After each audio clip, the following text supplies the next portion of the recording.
നിങ്ങളുടെ ഫേവറേറ്റ് സീരിയലുകൾ ടിവിയിൽ വരുന്നതിന് മുൻപേ സൺ നെക്സ്റ്റ് ആപ്പിൽ കാണാം. ഇനി എല്ലാവർക്കും മുൻപേ കാണൂ.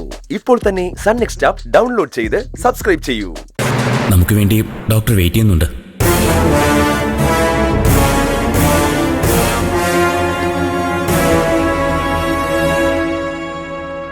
കാണാതായപ്പോ ഇങ്ങോട്ട് വരാമെന്ന് വിചാരിച്ചു.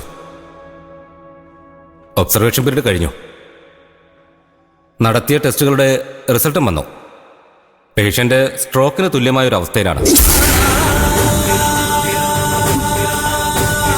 ശരീരത്തിന്റെ ഒരു വശത്തിന്റെ ചലനശേഷി ഏതാണ്ട് പൂർണ്ണമായും നഷ്ടപ്പെട്ടു കഴിഞ്ഞു. ക്രമേണ, അതായത് മരുന്നും ഫിസിയോതെറാപ്പിയും കൊണ്ട് ഇനി ഒരു തിരിച്ചുവരവുണ്ടാവുള്ളൂ. അമിതമായ തോതിൽ ഇൻസുലിൻ അകത്തെന്നാണ് കാരണം.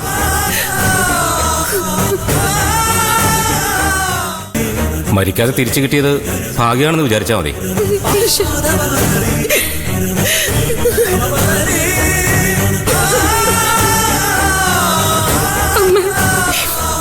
പോവരുത്. നീ കാരണം മനോഹരേട്ടൻ ഈ അവസ്ഥയിലായത്.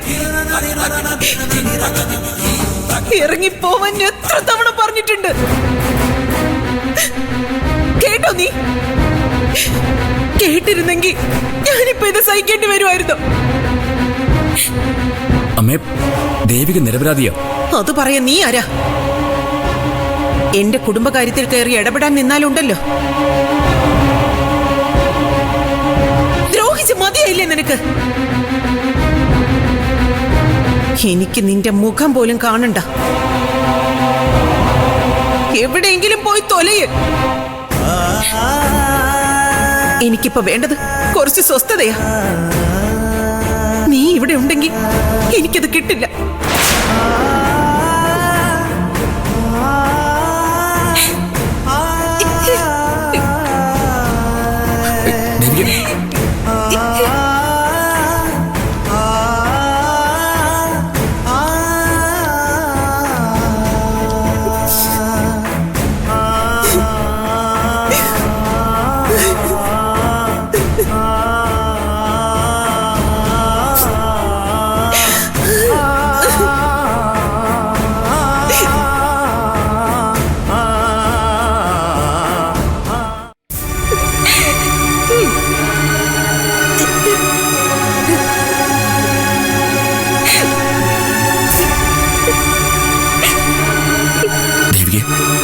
കേട്ടില്ല സിദ്ധു, കേട്ടില്ല അമ്മ പറഞ്ഞത്.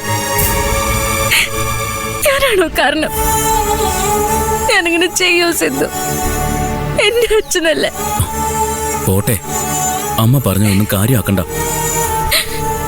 എല്ലാത്തിനും കാരണം അവൻ ഒറ്റൊരുത്തനും. എനിക്ക് ഉറപ്പുണ്ട് അവനായിരിക്കും അത് ചെയ്തത്. പക്ഷെ ഇത് വിശ്വസിക്കാൻ അമ്മ തയ്യാറല്ല. അമ്മയുടെ ആ നിലപാട് കാരണം ഇങ്ങനെയൊക്കെ സംഭവിക്കുന്നത്. എന്റെ ഭർത്താവിനെ അവൻ കൊന്നു. ഇപ്പൊ അച്ഛനെ കൊല്ലാതെ കൊന്നോണ്ടിരിക്കോ. എന്നിട്ട് എനിക്കാ കുറ്റം. ഇതൊക്കെ എങ്ങനെ ഞാൻ സഹിക്കും? അവരൊന്നും തിരുത്താൻ തൽക്കാലം നമ്മൾ വിചാരിച്ചാലൊന്നും പറ്റില്ലല്ലോ. അവരെന്ത് വേണേലും കരുതിക്കോട്ടെ. പക്ഷെ സത്യം എന്താണെന്നുള്ളത് നമുക്കറിയാലോ. ഇന്നല്ലെങ്കിൽ നാളെ എല്ലാം എല്ലാവർക്കും മനസ്സിലാവും. അതുവരെ ക്ഷമയോടെ കാത്തിരുന്നേ പറ്റൂ. അല്ലാതെ നമുക്ക് വേറെ വഴിയൊന്നുമില്ല. എനിക്ക് വയ്യ സിദ്ധുതൊന്നും സഹിക്കാൻ. എനിക്ക് തല കറങ്ങുന്ന പോലെ തോന്നാം. ഞാൻ വീട്ടിലേക്ക് പോവാം. ഇവിടെ എന്താ ശരിയാവില്ല. ഈ ഒരു അവസ്ഥയിൽ പോകണ്ട ദേവികെ. അമ്മയ്ക്ക് സമാധാനം കിട്ടണമെങ്കിൽ ഞാൻ ഇവിടുന്ന് പോണം സിദ്ധു.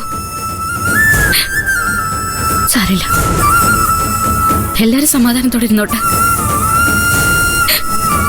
എല്ലാം ഞാൻ ഒറ്റയ്ക്ക് സഹിച്ചോളാം.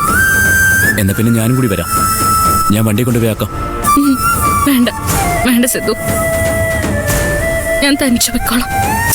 അതിനൊന്നും ഞാൻ സമ്മതിക്കത്തില്ല. ആരെന്ത് വേണമെങ്കിലും പറഞ്ഞോട്ടെ.